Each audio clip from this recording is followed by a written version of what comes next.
दोस्तों, किसी ने बड़े प्यार से कहा है, ऊंचे ख्वाबों के लिए दिल की गहराई से काम करना पड़ता है। यूं ही नहीं मिलती सफलता किसी को भी, मेहनत की आग में दिन रात जलना पड़ता है। दोस्तों, ये एक बड़ी छोटी सी चीनी यात्री हेनसांग की कहानी है। चीनी यात्री हेनसांग बिहार के नालंदा विश्वविद्यालय से शिक्षा पूरी करने के बाद उसी विद्यालय में शिक्षक नियुक्त हुए। विद्या व्यसनी हेनसांग अपनी मेधा और पढ़ाने की दक्षता के कारण विद्यार्थियों में काफ़ी लोकप्रिय थे। कुछ समय पढ़ाने के बाद उन्होंने स्वदेश वापस जाने का निश्चय किया।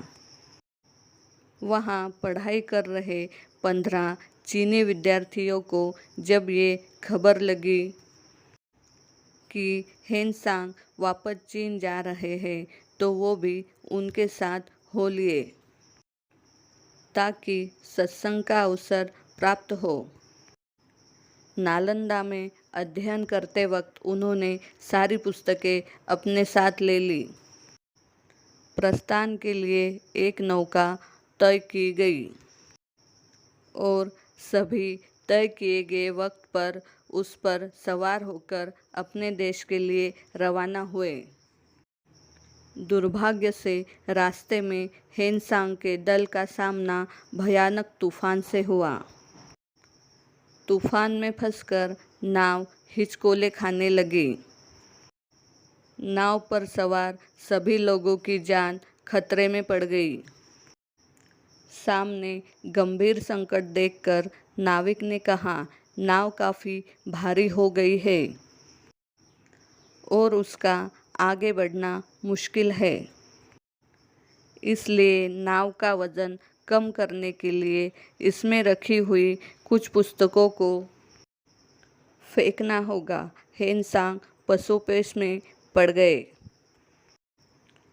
यह देखकर एक विद्यार्थी खड़े होकर बोला, गुरुदेव, इन पुस्तकों को कदापि न फेंकिएगा, क्योंकि ये ज्ञान अमृत है जिसका उपयोग हमारे देश के लोग कर सकते हैं। यदि हम स्वदेश न भी पहुँचे तो इससे कोई नुकसान होने वाला नहीं है। इतना कहकर उसने अपने साथियों की ओर देखा और आंखों आंखों में बात की।